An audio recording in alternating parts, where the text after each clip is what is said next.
адамдарым.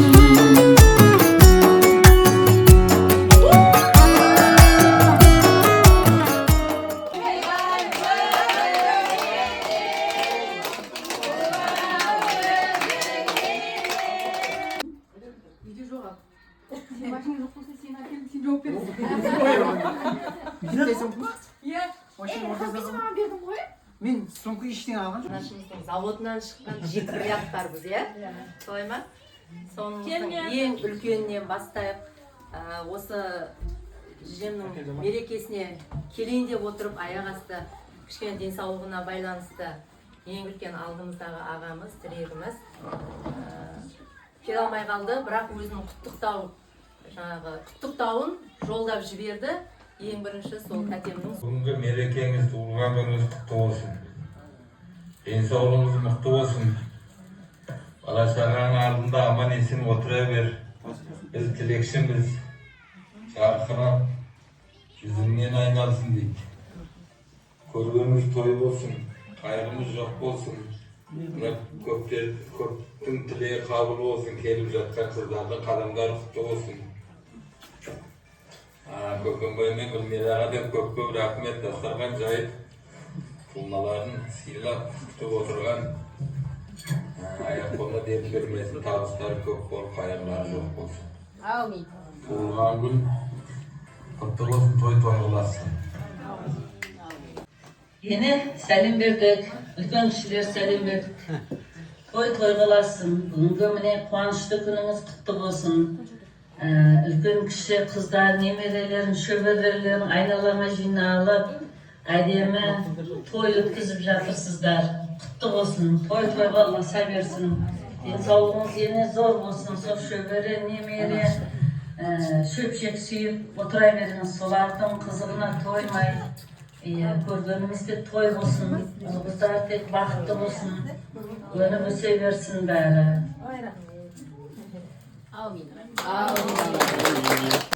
Бриллиантымыз Түймеш жолдасымен екеумізге сөз беріліп жерде.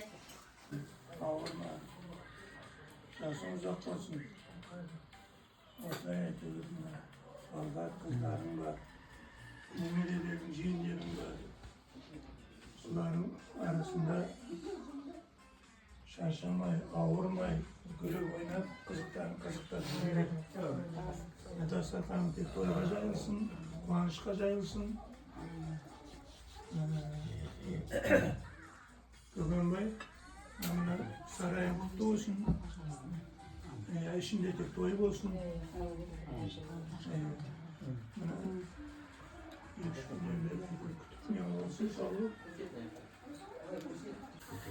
Қымбатты бауырларым, келіндерім, туғаларым бәрімізді анашымыздың 80 жасында бәріміз жиналып жатырмыз ғой.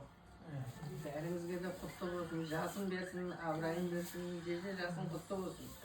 100 жаса, 100 жылдығына да өтіп келіп жатқаймыз. Бауырымыз бүтін еліміз тыныш болсын.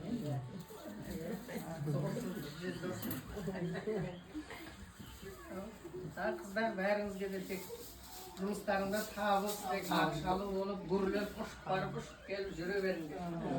Бала шағаңыздың қызығын көріңдер. Жолың болсын, ақтөре сен де табысты қыз болып, бақытты болып. Көкембай мен Гүлмираға рахмет. Гүлмираға айтып келдіңіз? Үй салып жатыр, өйтіп жатыр, бүйтіп жатыр. Сендері сау болсын. Балдарын оқу бітіріп, бұлар да сөйтіп қызметін көрсете берсін. Адам сүтелімен, сүтемген езін тап болсын. Жақсы ауылмен құда болған, жақсы ауылмен құда болып, жүргенде жақсы адаммен жолдас болған жақсы. Кілеміміз бар еді, кеше оны үйге төсеп тастадық.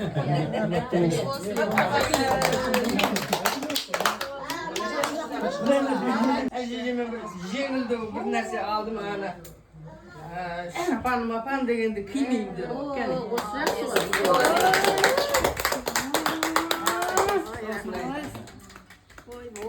Күшті жарас кетті.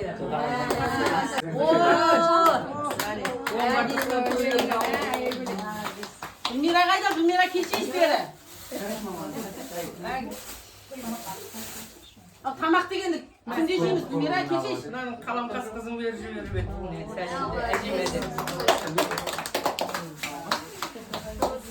Шаңбаймен жеңшеміз, ағайыншемізге сөз береміз. Ағайын туыс бауырластар, мына 362 әулиеден келіп жатқан апа жездеміз бар, Бесатадан келіп жатқан күйеугалдар бар, жиен шағырларымыз бар, қарындасымыз, қыздарымыз келіп отыр. Келген адамдар құтты болсын бізге. Сіздің жасыңызды берсін осыларға. Жақсылап батаңызды берің жақсылап. Айтылған тілектердің бәрі қабыл болсын. Ата-бабаларымыз айтқан ғой. Алланы сыйласаңдар алдына барасыңдар. Ағайын сыйласаңдар батасын аласыңдар. Анаңды сыйласаңдар жұмақ табасыңдар. Сыйлап құрметтеп келіп жатқандарыңа рахмет. Алла сыйласын. Өндірді, өсірді, үйлендірді. Адам болды, бір қамшының салын. Адам болды ғой енді. Қамшының дәміне адам болды. Өндіп, өстіп, рахмет әкешінің ортасында. Жасқан сенімді қыздардың бәрі осы кішкентайық. Mana poydan sonra bek net vardır var ya. Göz aldığında kişide gezdiği yerde bitti mi? Ben tanışık ötüp ettim, böyle bitti mi? Çok gözüne jas geledik mi? Aman doya sağ olun, barlı vakti dasırgan toyla kuançlı jaysın. Emirat da kutlu olsun. Tutunduğun bölümlere de rahmet. Hizmetler Allah'dan kaçsın. Toy bulaversin de. Yüzge yaşadın şeyi. Құрметті алыстан келген, ақтаудан келген апа жезде, баршаңызға рахмет. Алматыдан келген жиендеріміз, қыздарымыз, Канцелім, Жарқын, Еркежан, күйеу балам. Баршаңызға рахмет. Анамыздың 80 жылдығын тойлаймыз деп, сонша жерден келіп, қызметтеріңізге Алладан қайтсын. Не деймін, барлықтарыңыз үйлеріңізде той болсын. Рахмет көп болып сіздерге де. Қымбатты анажаным, 80 жасыңыз құтты болсын. Денсаулығыңыз мықты болсын. Не деймін?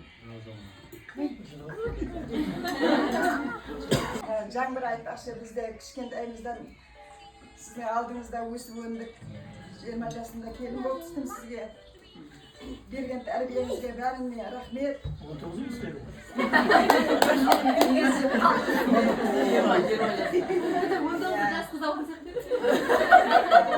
Allah'ın bir gün ama.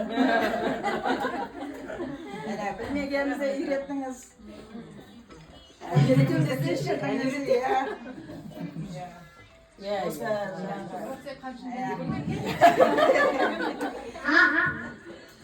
Жақсы өміріміз өтті ғой енді сіздермен бірге кішкентайымызда. Жеңшем бар, сау болсын, бәрі үйретті. Не деймін?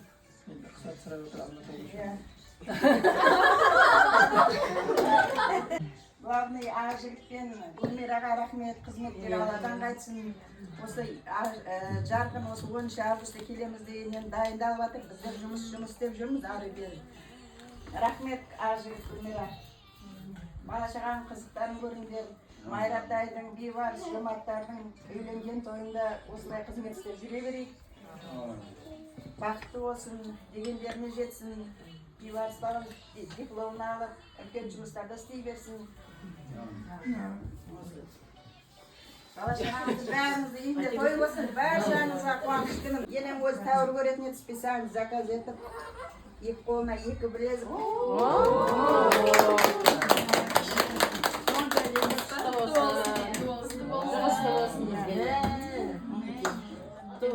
Бәрін қадіреттен болады.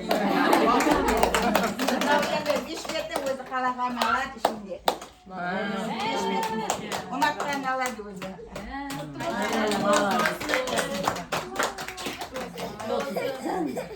Осыны тоздыру нәсіп етсін енді осыны. Кеше келдіңдер. Екішке болды келді. Etleri zıtın Ал енді одан кейінгі бриллиантымыз Алматыда жиеннің орнында қалған сол жақтағылардың бәріне ана болып жүрген, барсақ жазғанға сол жаққа сеніп барамыз. Осы жерге барғандардың барлығы сол жазған үйіне барып қоныстанады, барады, өз үйіндей бәрі аунап қоныстанады. Айбектің үйі болса да соған басып барып жатырмыз ғой. Енді жазған үй бөлек. Бармаймыз. Айкөмеге барамыз. Жазған әпкемізге тілек. Құрметті бауырларым, бәріңе көп рахмет. Ер жерден келіп жатырғандарыңа, шешеміздің туылған күні деп, 80 жасқа шықты деп, сыйлап, ат терлетіп келіп жатқан бәріңе көп алғыс. Алла разы болсын бәріңе. Дендерің сау, өмір жастарың ұзақ болсын. Ешкімнің көңілі қалыспа болмасын, іштеріңде кір болмасын, жүректеріңде нұр болсын. Бәрі тек жақсы күнде қатынасайық. Ерік қайда? Жасың құтты болсын. Өмір жасың ұзақ болсын, аман бол, Құдайдың берген жасын жасап, бала-шағаның алдында осы бала-шағаның қызығын көріп, жамандық көрмей, немере, шөбере, шөп-шөп, немене сүйіп, Алла өмір жасында ұзақ болсын, менің сау болып, отыра бер бала-шағаның алдында. Күнбай мен Гүлмираға да көп рахмет өстіп. Баланың да несі бар дейді ғой, келінен баланың, әке-шешенің ұзақ өмір сүруіне. Рахмет, жасың берсін оталарға, өз жасасын. Менің енді аз да болса кішкене сыйлығым бар деймін. Енді барым менен базар болып келдім. Кішкене алтын алып едім.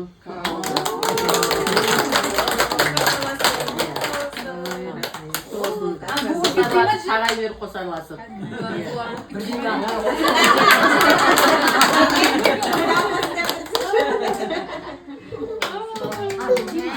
Мен базар қылып беріп қалдық. Мынау Көкембайдың үйінің кілемі. Қолын беріп көрдім, аман есен. Аяғым ауыр, сөйтіп отырмын енді. Ақша керек болса, сөйдеп атсың. Енді жақсыға қарап, аман есен жүре беріңдер, ауырмайсың. Мынау енді жаңағы біздің қыздардың, 4 қыздың алған Гүлмираға рахмет айтып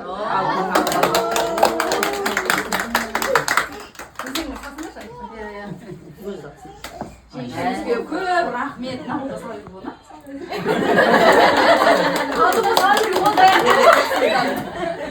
Осы жеңшенің де тәрбиесімен жүріп көп, көкенің де. Сізге рахмет көп, Алла разы болсын сіздерге. Деніңіз сау болып, аман жүре беріңіздер. Әжемізге қарап. Барлық нағашыма рахмет, мен барлық нағашымнан жақсылықтың бәрін көріп жатырмыз. Солардың арқасында көркейіп, өсіп дамып жатырмыз. Сіздерге көп рахмет. Барлықтарыңызға жақсылық тілеймін. Дендеріңіз сау болып, осындай болып, жақсылықта кездесіп жүре берейік. Сіздердің тек тілекшіміз нағашыларыма мен.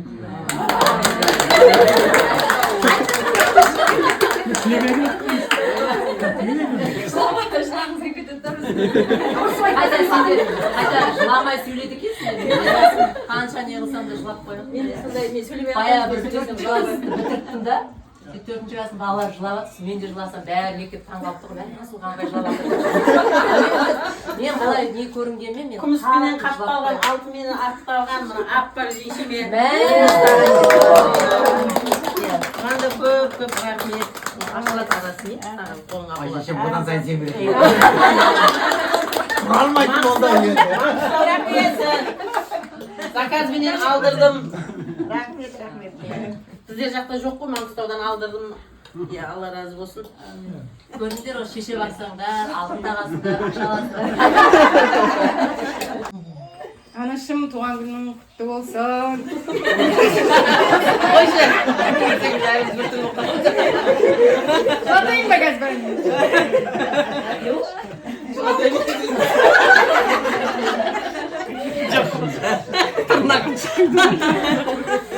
Негізі ана үйдің ең кішкентай еркін болып өседі ғой, одан үлкеніміз бәрін жасап қойған.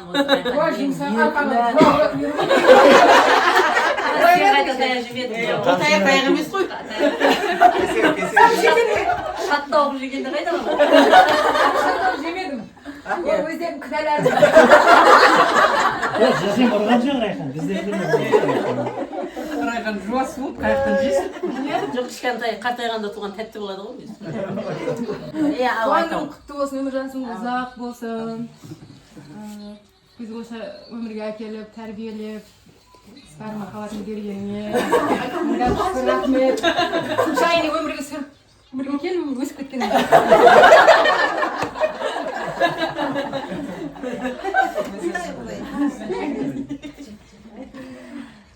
Ағам отырса қазір күшті болатын еді, вообще, иә? Ол тимей қалып Өкпеден кетіп, постоянно өкпеге ұрын. Жежем құрттың әнді.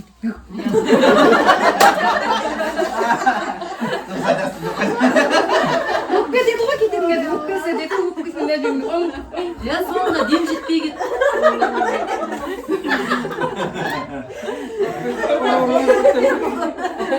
Жарайды, қой, ойын басқа шықпасқа. Келіндерің бар, немерелерің бар, күйеу балаларың бар. Алдымызда ойнап күліп жүре бер, әдемі қартай.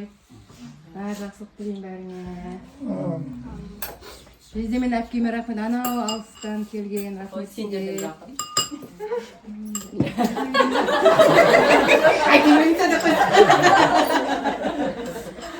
Жасқана әпкеме рахмет, ана жақтан жежемнің орны. Иә, екінші жежем мынау деген. Иә. Дегенің бәрі сенікі. Солай ғой енді сен үйге барасың. Ақылдан мен айтса қойшы әңгімеға. Жеңшем айттым ақылдан жеңшем.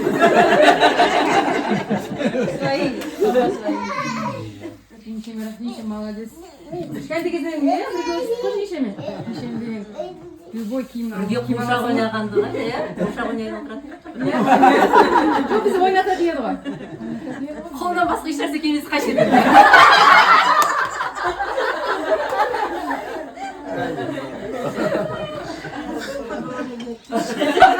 Ойнатқанның не керегі бар? Ана екеуін мен бақтым ғой.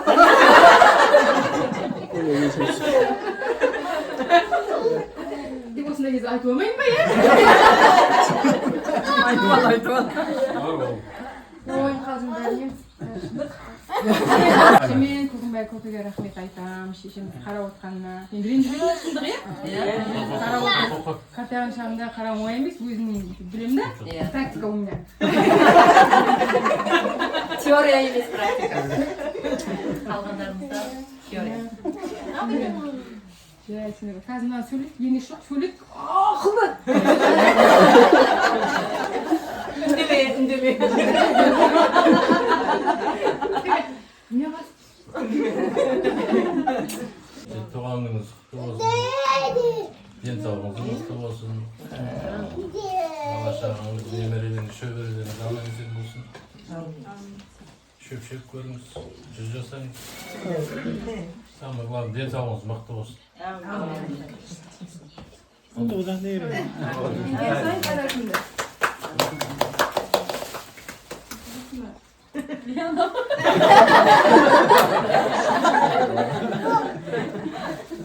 Кілем ба, не ол енді? Өсіп кілем алама, келінен баласына берем ма, мен беру міндетін беру. Екі тай, бір тайынша.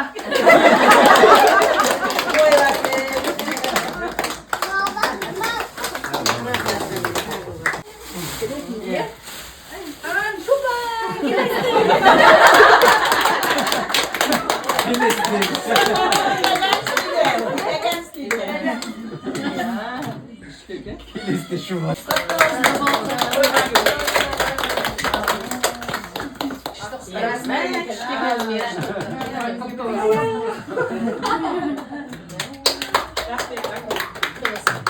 Басты рөлде ойнаған Майра ханым. Майра алтын алып кел менен.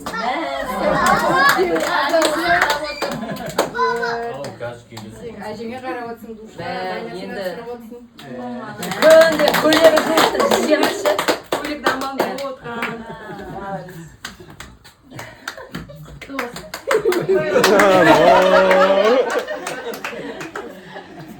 түнгі сағат 2-3-терде орнынан тұрып кетіп жүрмей көрпе жинап Майра деген қайта қағып салып. Рахмет Майраға да. Сулханға береміз, жақсы тілектерін айтсын. Анашым, бүгінгі мерекең туғаның құтты болсын. Осы берілген жас саған емес, бізге берілген бақыт деп ойлаймын. Өйткені анамыз бар, анасы бар бала әрқашанда бала болып жүресің да, еркелігің бар, артыңда анаң бар дегенше. Сол әсіресе мысалға Түймеш қаз нешедесің? 60-тан асың, әлі, Аллаға шүкір, әлі анам бар деген қандай керемет сөз да. Сондықтан бұл жеті баласына берілген бақыт. Әже көріп жүрген немерелер үшін шөберелер пайда болды. Солардың барлығы үшін бұл үлкен бір бақыт. Сондықтан да осы бір бақытымызға бәріміз басымыз жиналып келіп отырған. Қандай жұмысын тастап, басқа да қылып келіп отырған немерелер, мысалға Жұлдызай мен Меруерт әкесін сыйлағандықтан, әкесін жақсы көргендіктен, әкесін анасын да сыйлай алады, жақсы көреді. Сондықтан келіп отыр. Ал қыздардың келіп отырғаны мамаларын, аналарын сыйлағандығы. Осындай бір-бірін көру арқылы осы әдет ғұрып бәрі жалғаса береді, кете береді. Біз көргенді істейміз, бізден кейінгі мына қыздар бәрін көргенді істейді. Одан да өзімнің ғана, өзімнен шыққан, өзімнің заводынан шыққандар ғана келсін, солардың тілегін естейін, солар бірге Көкембай мен Гүлмираның еңбегін көрсін, үйге кіргенін көрсін деп өзінің сұранысы болды. Әйтпесе той жасауға да болатын еді. Неше жыл өмір сүргім келеді, сонша жыл өмір сүр. 100 жылдан асырып деп Гүлмира қарап қойып деймін. Көрдің ғой енді, 120 деп тілей бер, әр жыл сайын өсіп әкеледі. Сондықтан ұзақ өмір сүр, денің сау болсын, әлі де көретін шөберелерің көп болсын, басқа да мерекелер келе берсін. Мына қыздардың барлығына Түймештен, жездемізден бастап Жазухан, ар жақта отырған, Алматын ұстап отырған, Тұрарды ұстап отырған Райхан мен Ерке, Түркияны ұстап жүрген Ақтөреге, Шанхайды ұстап тұрған Нұртайға, Күләшін ұстап тұрған Кампоға, датшысын тастап Чымалғанға, қала келген Жұлдызкаға. Одан кейін Айконың бер жағында отырған Айкы екеуі көршілес, ауызы тату керемет болып отырған Меруерт.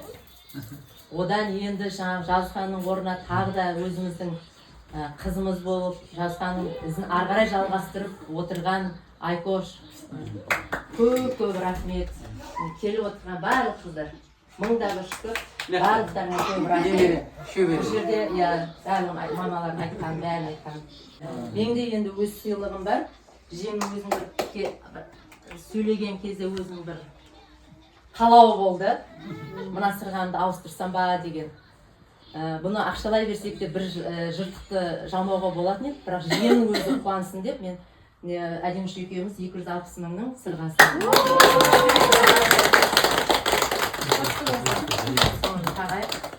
Маған не айту керек, жыламай сөйлеген үшін. Қар болған екен, ешті ол. Ке жағынан сүріндер ал. Алтындарын қай қоян ең же? Bir topuçka dedi. Bir rahmet demeydi o işte. Неше грамм? Наума демесін. Енді барлықтарыңыздың рұқсаттарыңызбен, ешкім ренжімейді деп ойлаймын. Осы жемнің жолын беріп, осы үйге бір қайратты, қайсарлы, керемет мықты бір келін келсін деп бейбарыстың әйеліне сақтап қоямыз. Бірақ бұны оң тақпайды ғой енді. Ешкім қарсы болмайды деп ойлаймын. Бәрі естейді бұны. Бұны ломбардқа өткізесіңдер ма, басқа қыласыңдар ма, или зергерге бересіңдер ма, терінге тағатындай етіп ауыстырып қоярсың. Иә? Бейбарыстың келіншегіне осы тағылады. Көрдің ғой, иә?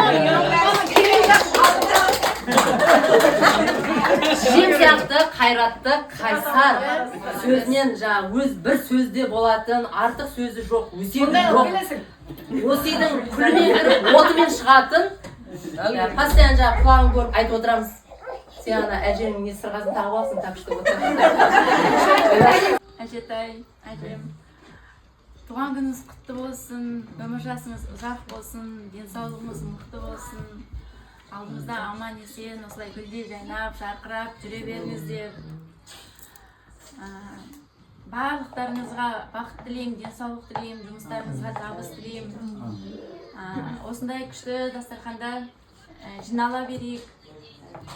Денсаулықтарыңыз мықты болсын, главный. Тәте де сол кішкене ауырып келе алмай қалды, денсаулығы мықты болсын. Барлықтарыңызға жақсылық тілеймін.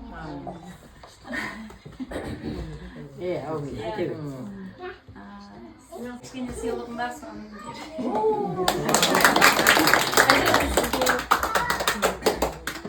өзіңізге керек нәрсеңізді аласыз. Көкен Олимпия.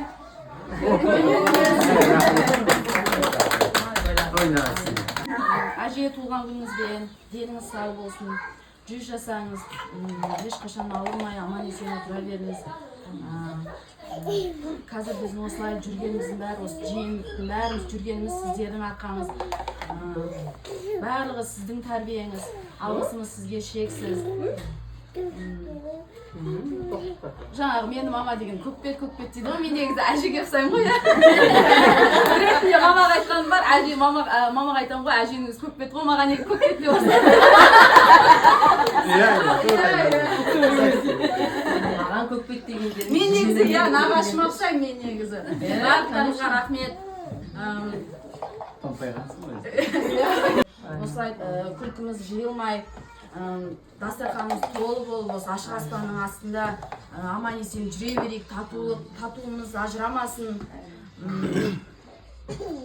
Барлықтарыңызға амандық тіледім, әже аман отырыңыз. Барлықтарыңызға денсаулық, берекелі болып, байқуатты болып жүре беріңіздер. Әр шаңырақта той, мереке көбейе берсін. Барлықтарыңызға шын жүректен тіледім, мен әдемі сөйлеп білмеймін, бірақ барлықтарыңызға шын жүректен жақсылықтың бәрін тілеймін. Аз да болса, көп те болса да. Менікі де бөтеу ғой жүр. Көрсетпе. Бәрі жақсылық.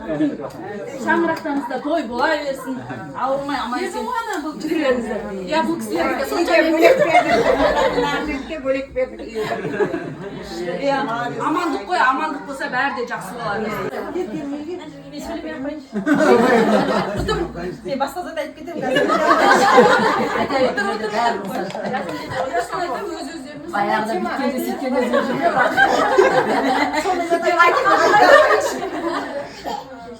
әже, туғаныңыз құтты болсын, жасыңыз ұзақ болсын, деніңіз сау болсын. Алла тағала менің жақсылығын берсін. Сыйлы, абыройлы болып жүре беріңіз. Біз сізді жақсы көреміз, сыйлаймыз. Алыста болсақ да сіздерге тілекшіміз.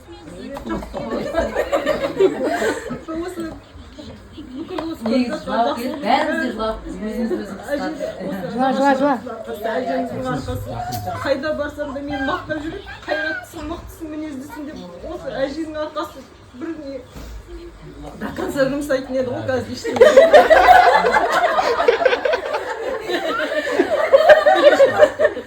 Шашадық демейміз.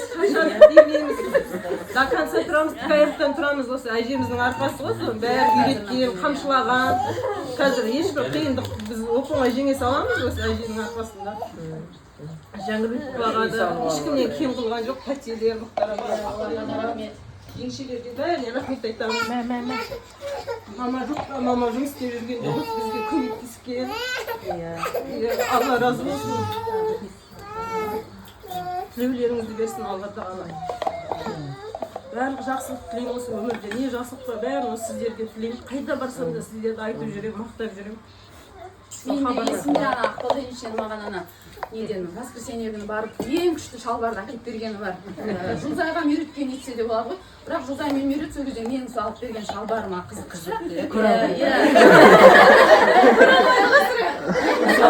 Әрқайсының жаңағы біздерге деп не істегендерші. Бірақ ішінде от души бәріне рахмет айтамын осы жерде. Тәтеге Екшіміз бізде бәріне рахмет айтамын. Сіздердің арқаларыңызда өстіп жүрмізші, Алла разы болсын. Күлеулеріңізді берсін. Енем де бос жіберген жоқ, сізді сыйлап құрметтеп берген достарым көрсетейін.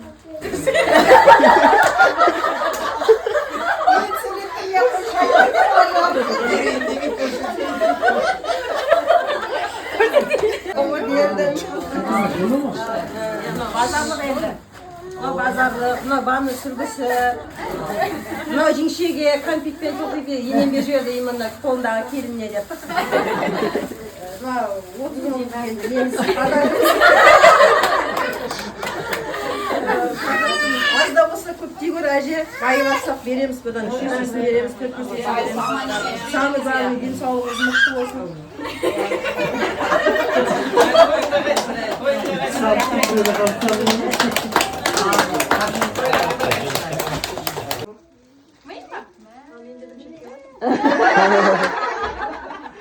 Ақтөре екінші рет шығар. Алыстан келіп жатыр де. Рахмет. Түркиядан келіп жатыр. Рахмет еще. Сен де бірінші келіп жатсың ғой деп сағанда.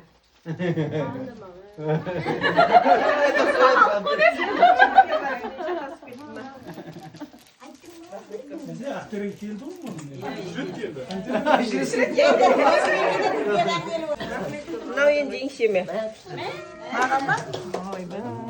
Көңіл толатын болса емес, сіздің артыңыздан да көп келатыр ғой. Әумин, әумин. Рахмет еще. Болды маған. Екі үлкен апама.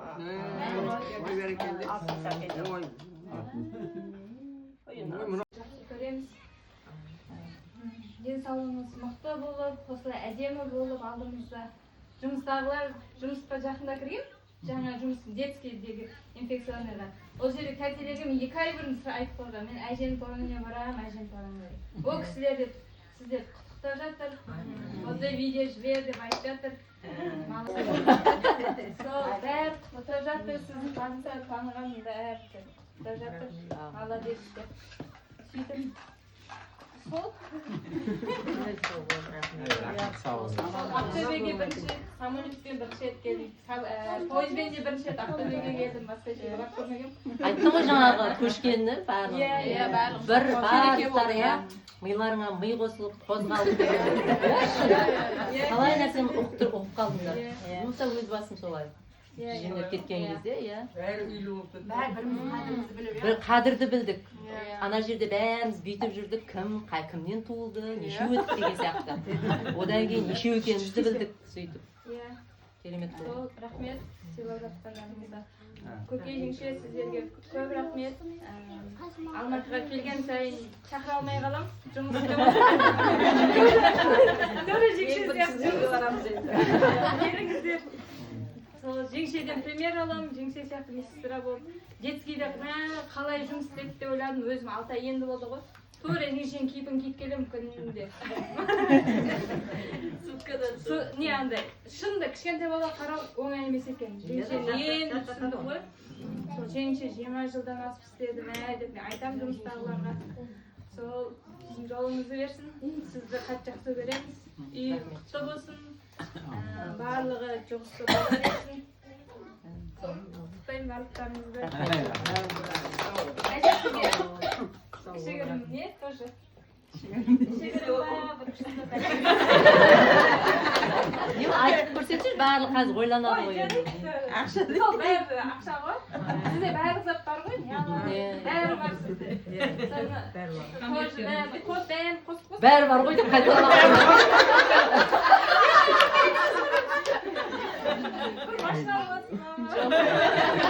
Жоқ, ойлап қалдым, бәрі бар ғой деп қайталаған. Үйге көріндік. Что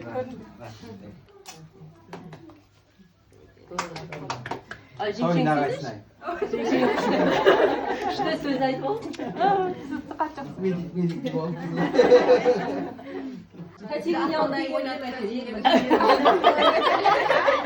Ең бір қачиңе алып келген білем дейді, бәрін сұртып аттан келген. Кетем жығылап па? Кендем дейді ма?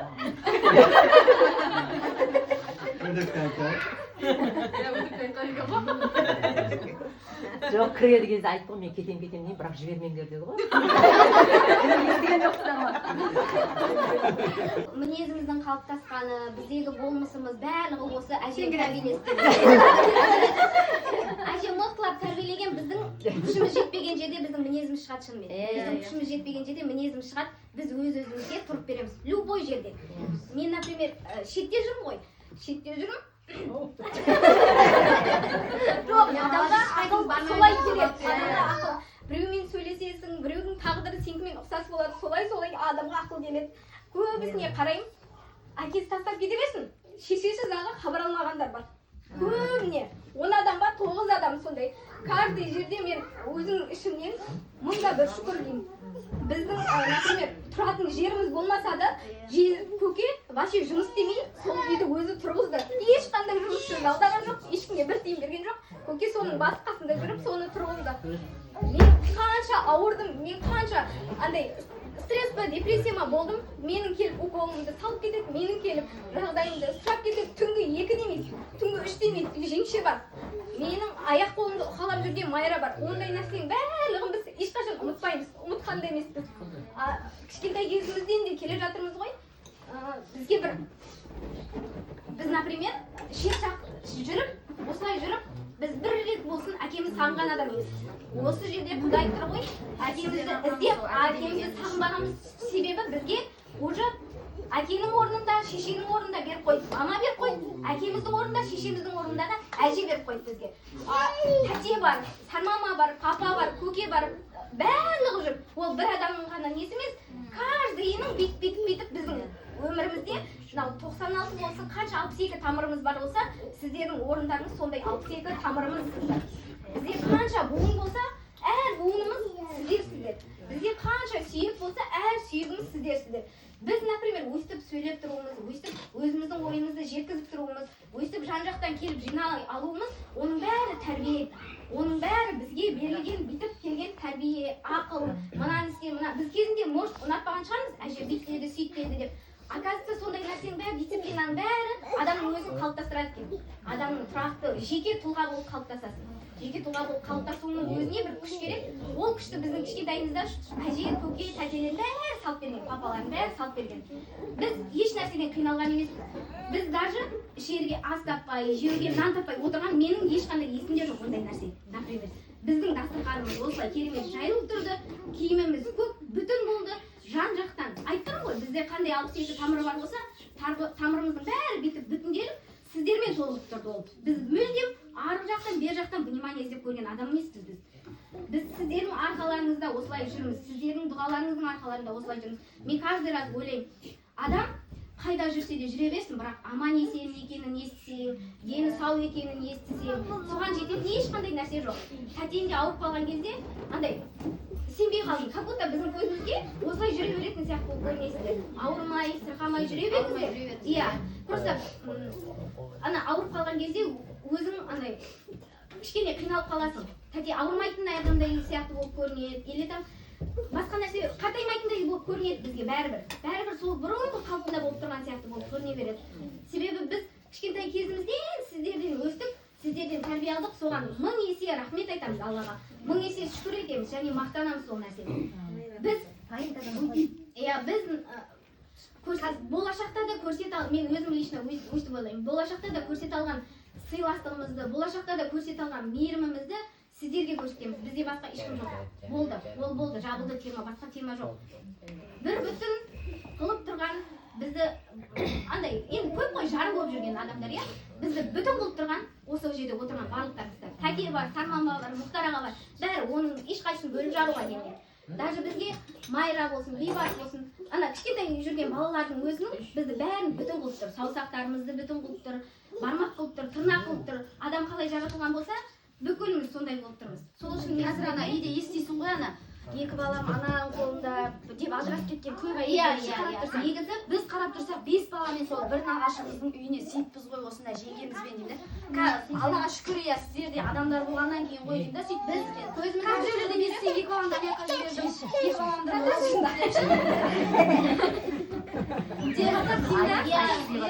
біз көзімізді ашқалы бері қызметте көке мен жеңшені көреміз, қызметте сармама мен тәтені көреміз, қызметте папа мен маманы көреміз. Қызметтегі қызмет етіп жатқан адамның қалай өсіп өніп жатқанын көріп жатырмыз. Биылда деймін да, вообще бәріне үйлі болу бұйырып тұр екен. Қандай керемет жыл. Шынымен жаңағыдай өзгерістердің арқасында ғой адам бір жағынан түсінеді, бір нәрсе қылады. Бір өзгерістер барлық нәрсені өзгертуге бір себеп болып тұр. Оның өзі де бір мейірім Аллахтан келіп тұрған мейірім болып тұр. Ол деген сізге Алланың уже разылығы деп тұрғаннан кейін, ол деген уже сізге өлі риза болмай тірі байымайды дейді. Ана өлілерге де жасап жатқан бір нәрсені шығар. Бірақ бір Құдай ғой, оның нәрсе мынандай себеп дейтін бір тоқтап қалған нүктесі жоқ та, бәрінің соңында өтір болады. Бәрінің соңында өтір болады. Себебі барлығымыз бір ауыздан жиналып, бәріміз шын жүрегімізбен, мына бізде қандай жүрек болса, шын жүрегімізбен әжеге болсын, осы жерде отырған барлығына шын жүрегімізбен ризамыз. Шын жүрегімізбен, ықыласымызбен разымыз. Өміріміздің соңына дейін бұл қалып қалады, ол ешқандай өзгермейді. Ол сіңген таңба ғой. Сол үшін сізге көп алғысым шексіз, әже. Аман есен алдымызда жүре беріңіз. Үйге кірген кезде де мен андай күшті энергия байқадым. Бәр нәрсе аппақ, бәр нәрсе нұрлы. Көкені көрген кезде айтып жатырмын, қандай әдемі болып кеткенсің, көке жалғыз. Адамның ол өсіп жатқанын білдіреді. Иә, папа да, мама да, бәрі ана адамның ішінде не болса, сыртқы бейнесі сол шығады. Осылай құлпырып, барлықтарыңыз құлпырып жүре беріңіз. Тәте де ауырмасын, құлпырып алдымызда аман есен жүре берсін. Барлықтарыңызға мың алғыс. Ақмыта мен Майраға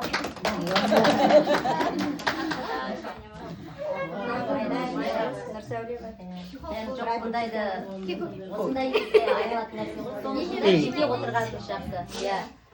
Негізі ана байыптың ең бір жолы дейді да, өзіңе жақсылық жасаған адамға құрмет көрсету. Рахмет келгендеріңізге.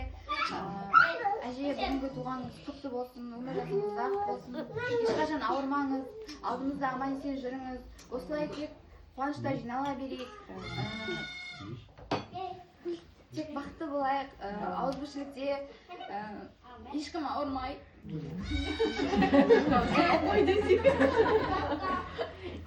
Ешкім ауырмасын, тек бақытты болайық.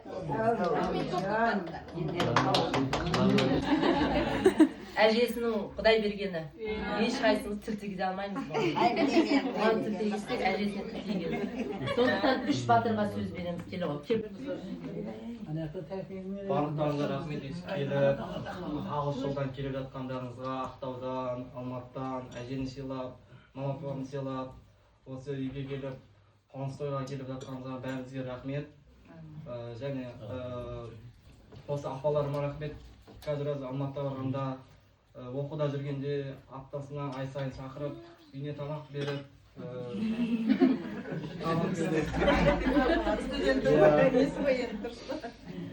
ай сайын звондап тұрып, тамағым бар ма? Осы қандай лаусыңыз? Сол.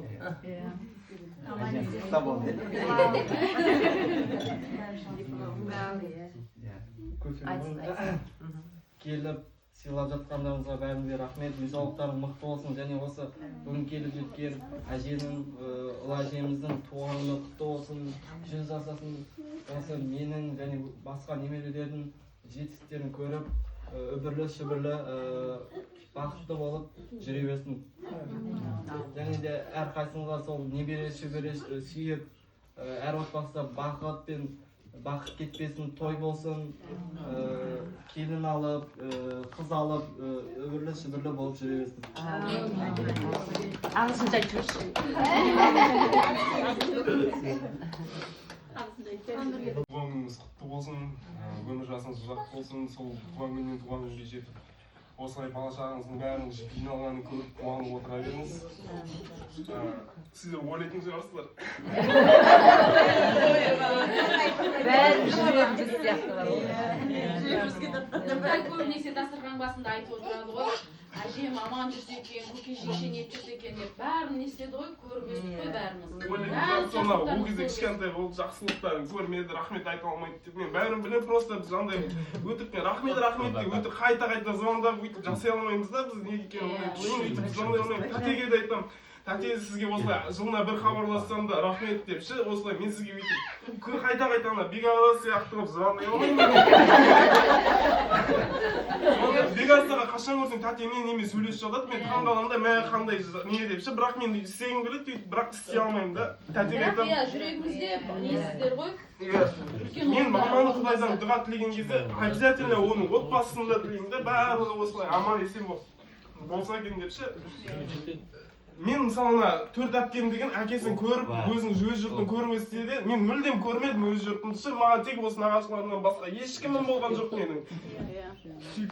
Ешкім болған жоқ. Мен кішкентай кезімнен бастап үйдің айналасында сыбыс тыбыр естіле ма, барып көкеге айтамыз. Бір ауырып қаламыз ба, түнде бір нәрсе болып қала ма, келіп женшені оятамыз. Ауырып жатсақ келіп женшені оятамыз, түнде 2 ма 3 па қарамаймыз, келіп оятамыз. Иә, бір нәрседен қорықсақ та, қазан сыртта тықырласа да, бір нәрсе болса да көкеге айтамыз. Жаңа біз шетін етіп, қорқатын едік та, например, үйде ер адам болмай, Нұртай кішкентай болғаннан кейін тек жүгіріп келіп көкеге айтамыз, әжеге айтамыз. 10 жасыма шейін мама осы жұмыстан колада жұмыс істеді ғой, тоқтамай. Үйде қарным ашса барып, әже үйіне барып шай тамақ ішемін.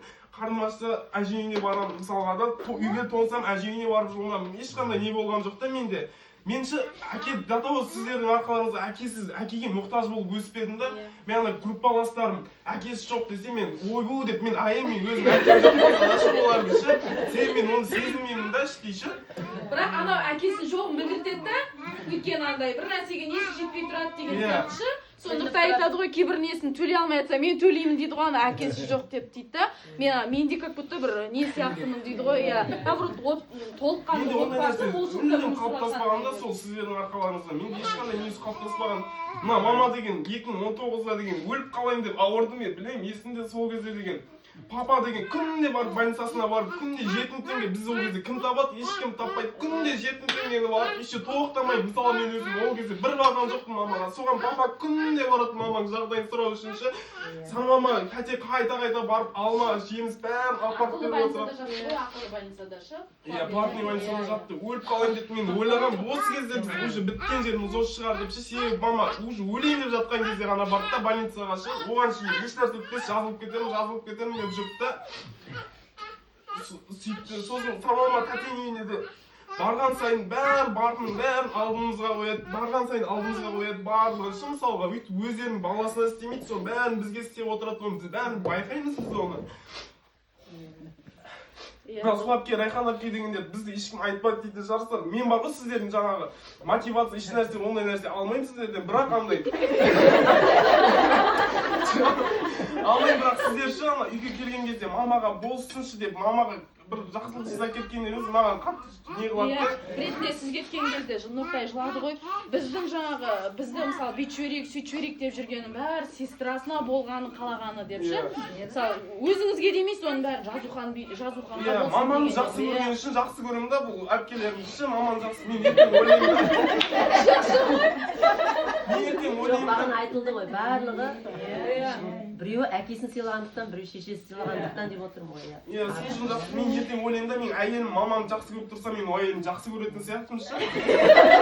Сол үшін жақсы көретін сияқтымын ше маған. Себебі мен мамамнан басқа ешкім жоқ, шынымен бір нәрсе болған келіп мамаға айтамын, маманы сыйлап құрметтеген адамды мен де жақсы көремін да қатты. Сол жалпы айтып жатырмын да шындықты, солай.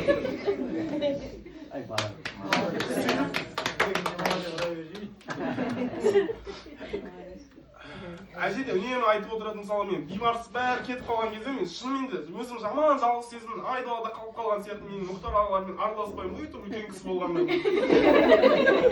Өйтіп жақсы араласқан Бибаш, Жомарт жанында жоқ, Майра жоқ. Бір ай папаларды артынан кетіп қалып, бір айдалада қалып қалған сияқты болдық та. Сөйтіп қалып қалған кезде, Нұртуғанда пойыздан келіп жатқан кезде сен уже бізге жақын емессің, анау мынау деп сөз айтқан маған шынымен де ауыр болды сол кезде ше. Жаман болып кеттім сол кезде. Мен уже мыналар шынымен де ертең мені тастап менімен араласпай кетеді екен ғой деген сияқты нәрсе болды менде. Ол кезде подростковый возраст қой менде болады ондай нәрсе. Сөйтіп осы өткен 2 жыл бұрын ба әкеме барып келген кезде де ойлаған шығарсыздар мынау деген ешкімнен ақыл сұрамай барып кетті деп ше. Просто мен әкемді жақсы көріп іздегеннен емес, жолым ашық болсын деп барамын да, әке шешесіне адам реніші болса, жолы ашылмайды деп айтады ғой былайша. Әкемді еш нәрсе болмаса да барып сіз тірі кезінде көзін көрейін да келейін деп барып келген адаммын негізінде. Оған тәте, папа сіз әлі ренжитін шығарсыздар, әлі не үшін айтып не қылайын деп жүр деп.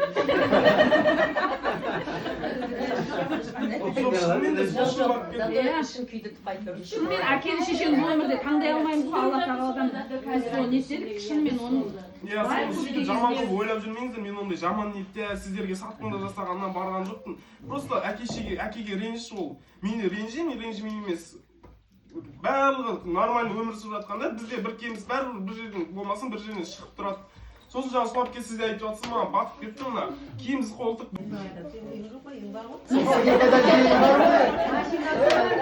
Машинаң бар. Жоқ, еще Нұртайдай бұл әлемде еркек жоқ шығар, әпкесіне үйлі болсын деп үйін беріп тұрған ше мысалы. Сондай үйді мысалы өзіне етіп тұр, одан үстіне қайтадан ақша алып тұрып, басқа жерден үй алып тұр. Болмаса бұл өзі айтады, бұл үйден көшкім келмейді. Бірақ Айко үйсіз жүр ғой деп ше, осы қазір осы үйді алып мүмкіндігі болып тұр деп ше. Қайта әлемде Нұртайдай еркек жоқ. Нұртай машина алды сосын.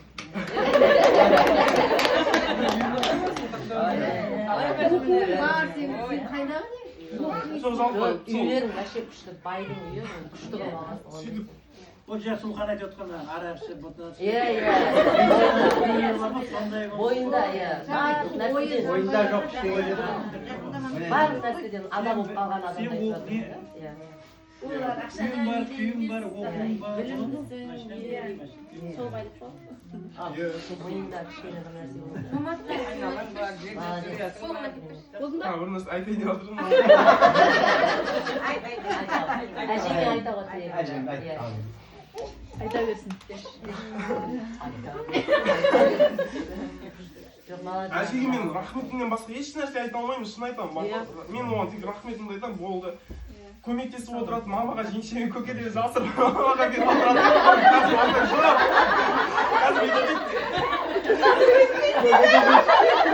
Жақсылық жоқ па өмірде? Адамның адамға түсініспеушілікпен қарауы, құрмет жасауыдан басқа үлкен не жоқ деп ойлаймын бар ғой. Рахмет көп сіздерге, мен білемін сіздердің әрбір жақсылықтарыңызды, барлығын білемін. Рахмет айтамын, бірақ үнемі андай қылып сіздерге айтып отыра алмаймын да мен.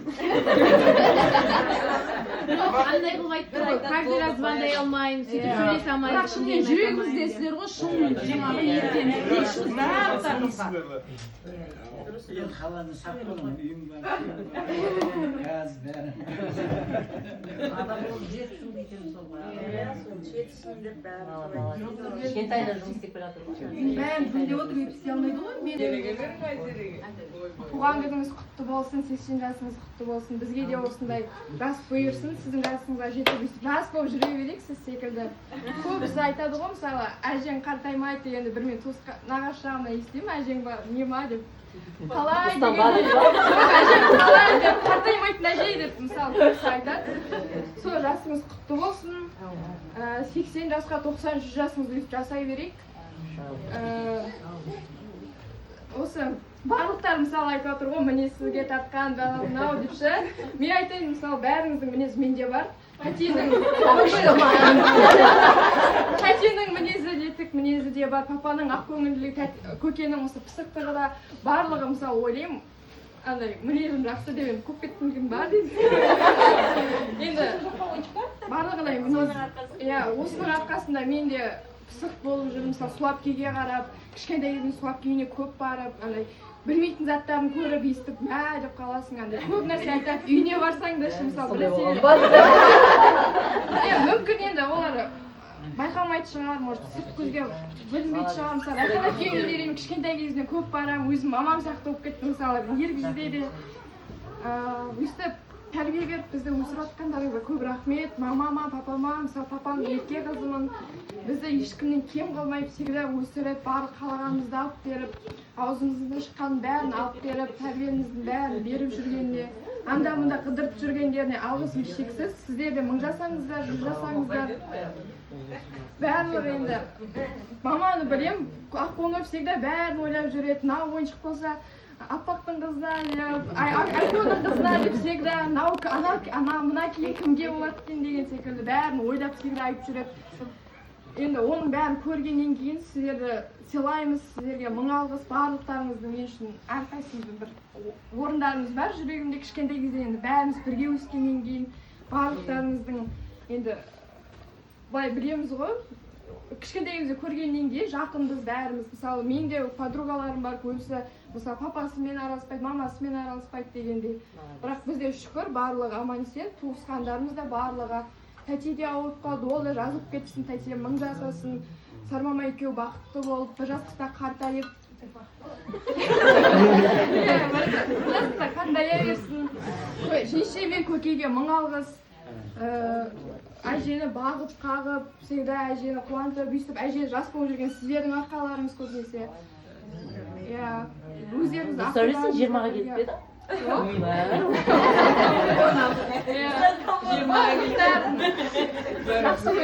келіп қайтадан бастай Түймеш апа. Барлықтарыңыз ойлап отыр деп. Әжені жақсы көремін енді, әженің қолында өстім деп айта алмаймын. Әженің қолында өстім деп айта алмасам да енді каждый раз бір жаққа шықсақ та, біздің үйге келсе де, осы үйге келсем де всегда өзінің ақылын айтып, мынаны бүйтпе, сөйтпе, мынау андай болады деп мақалдатып, әндетіп, барлығын айтып бізге жеткізеді. Сөйтіп шүкір, осындай әжем барына қуанам. Өйстіп тәрбие беріп деме.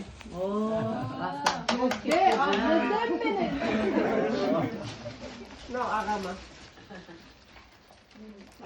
Күн өтпей бастарында жем жүрген сияқты болып. Ақыл айтып жатқан сияқты бастарында.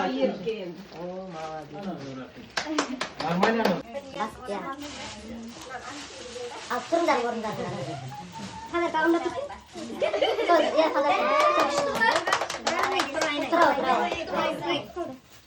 Далаға шыққанда киіп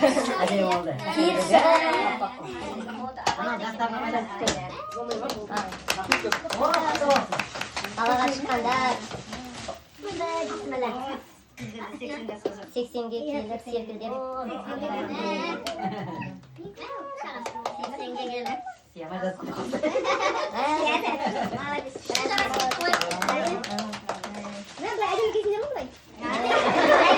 Апалардың сөзінде алғыс білдіре тұрады. Осыдан кейінгі әскердей болып кеткен. Бөлінбейді ешкім. Осындай қыз болып. Сен артта көріп тек қана деп. Екі үш кіло азай көрді, екі кіло. Қол-қолдап. Бәріңізге бірдей қылып. Аппақ саған жол рахмет жаным. Барлығына адам түнде жұмыстан келіп демалып ұйықтаймыз я негізі. Сол кезде әрқашан әжелеріңнің ақылын еске алып Біргенде? өздерің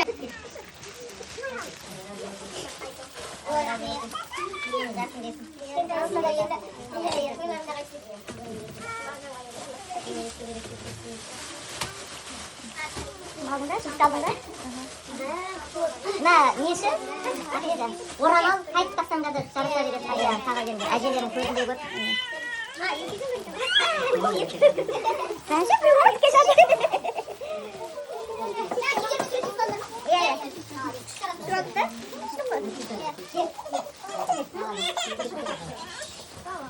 Ал кім пастел алды? Мына жаққа кетіп кетсін.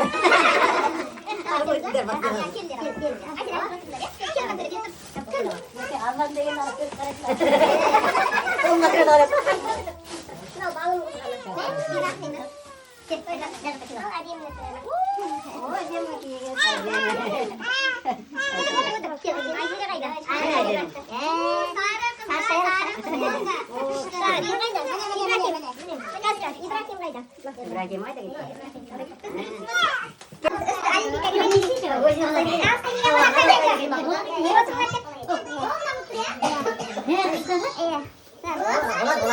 өзіңе бар көше алып келген ғой.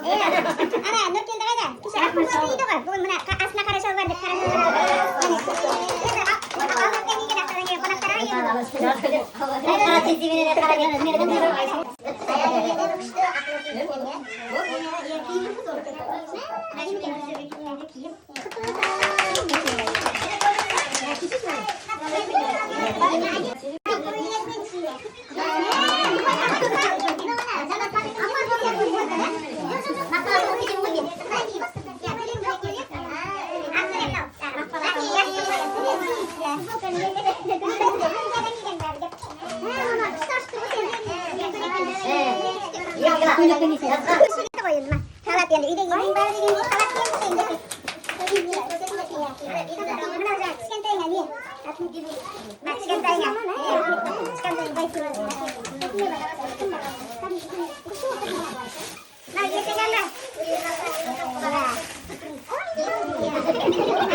Hoş geldingler tuğuskanlar, amansыңдар ма, аман келдіңдер ма бәрің. Шешеміздің 80 жасына хош келдіңдер. 100 жаса же, аман бол алдымызда. Енің сау бол, осы бала шағаларыңның қызығын көріп, немере, шөбере, шөпшек сүйіп жүре бер. Қыздарыңның қызығын көр, ұлдарыңның қызығын көр, немерелеріңнің, шөберелеріңнің бәрінің қызығын көру нәсіп етсін. Келгендердің бәріне рахмет, ат терлетіп, Алматыдан келіп атқан туысқандарға, күйеу балдарға, Ақтаудан келген жездемізге, апамызға көп рахмет. Алла разы болсын. Дендеріңе саулық, отбасыларыңа Алла бақ береке берсін. Түсіп тұрсың ба жезде? Күйеу бала қайда? Нұргелдіге көп рахмет, Алматыдан келіп отырған. Алла разы болсын, әжесін сыйлап келгенде. Сен екен қайдағы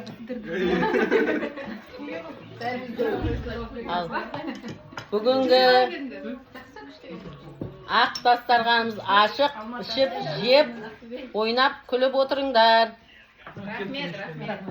Неке Ақтаудан келген Түймеш апамызға көп рахмет, ат терлетіп. Өзі өйстіп жүреді өзі. Бірдеңе бітіріп жүреді өзі сөйтіп. Сөйтіп кешігіп жүреді өзі деп кешігіп жүреді. Иә, мінекей. Екі молда бір жерге отыра қойсын. Болмайды, отыр компот. Молдалар төрге отыра ма? Иә, молдалар төрге отырғызып қойдық енді сыйлап. Жамағаты сыйлаған молдалар ғой деп бізде төрге отырғызып сыйлап жатырмыз ал. Машалла, машалла, машалла. Кет. Жоқ, отыра бер, ләқы бар.